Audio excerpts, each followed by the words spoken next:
So for those of you out there who have not been paying attention, or just maybe have been paying attention, but your favored news sources are not covering this, an armed man flew all over the country from California to the East Coast and showed up outside of the Chevy Chase, Maryland home of Supreme Court Justice Brett Kavanaugh. For those of you who know the Washington, D.C. area, Montgomery County borders Washington, D.C. on the north. And many people who work in Washington, D.C. live in either that southern Maryland part of D.C. area or in Northern Virginia. Obviously, I know it decently because I went to college in D.C., love the city, have spent a lot of time up there over the years. So, guy shows up with a gun, armed to be able to also break into Brett Kavanaugh's house, tells authorities his intent is to assassinate Brett Kavanaugh to keep him from overturning Roe v. Wade based on the leaked opinion that is out there. This is a monstrously huge story. I'm not just saying that because I'm a lawyer. I'm not just saying that because I'm a history buff. Assassination attempts like this, designed to overturn existing Supreme Court opinions, which are not yet published, is frankly unheard of. It is one of the biggest stories that has ever occurred surrounding our judiciary in general. It made the 20th page of the New York Times newspaper this morning. Now, some of you out there are going to say, and I've talked about this for a long time, I still get 2 newspapers delivered in the physical print copy to my house every day. I get the New York Times and the Wall Street Journal because I want to make sure that I am seeing the world through a broad prism. Obviously, I read all day like many of you do on my phone, but in general, I enjoy still reading a newspaper. Been reading newspapers my whole life and have spent an inordinate amount of time with newspapers flipping through and reading them. 20th page of the newspaper this morning is a write-up about Supreme Court Justice Brett Kavanaugh, a man attempting to assassinate him. It is, last night, I went and checked the 26th story on CNN.com. That is on the day that there was an attempted assassination of Supreme Court Justice Brett Kavanaugh. CNN determined that there were 25 stories more important than that.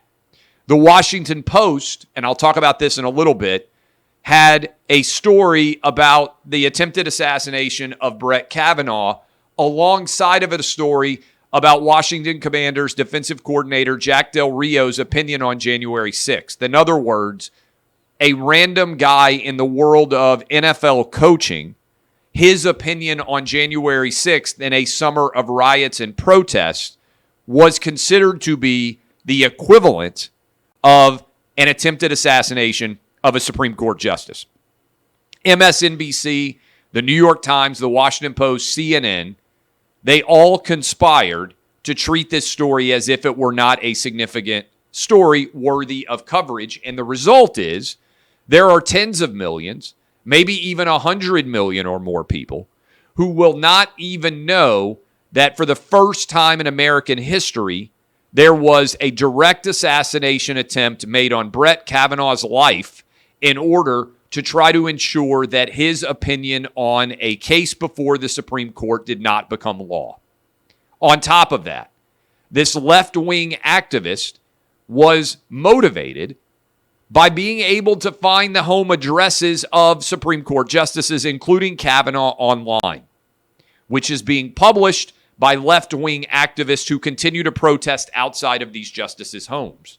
Joe Biden and his administration have refused to condemn this, even though trying to intimidate a justice to change their opinion on a case is a violation of federal law.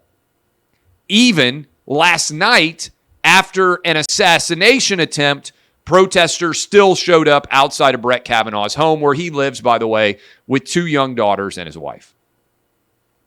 I want to make this clear. Regardless of what your politics are, I believe protesting outside of someone's home is wrong, period. Okay? So, understand that while this left-wing loon may have been crazy, may have had mental issues, his intent was logical. His intent was to decapitate the Supreme Court and allow his own preferred party to then replace the man, Brett Kavanaugh, that he intended to kill by bringing in a justice who would comport with Joe Biden and the Democrat Party's overall ideals.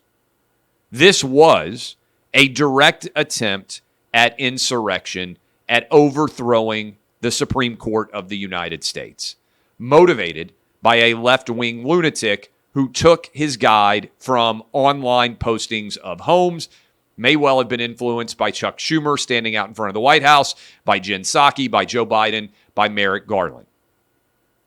Again, crazy's gonna crazy. Almost zero discussion about this. Not covered, by and large, in the mainstream media. Despite the fact that the intent was to decapitate the existing Supreme Court 9 justices, replace one of them with a chosen justice by Biden and his majority in the Supreme Court in the event of a tie that would be broken by Kamala Harris. This is a huge, monstrous, incredibly significant story. And I just want you to recognize that while it's not being covered, 20th page of the print newspaper in the New York Times this morning, 26th story on the CNN website, I just want you to think about what the reaction would have been had there been a right-wing lunatic who showed up before she died outside of Ruth Bader Ginsburg's home, who showed up outside of Justice Sotomayor's home, who showed up outside of Judge Ketanji Brown Jackson's home and was intending, or Elena Kagan, and was intending to kill one of these liberal Supreme Court justices based on their opinions. It would have been on the front page. It would be a primary story for years. Donald Trump himself would be blamed for it. If you voted for Donald Trump, you would be blamed for it. All of it would be on the front pages of the paper. Everybody would be talking about it.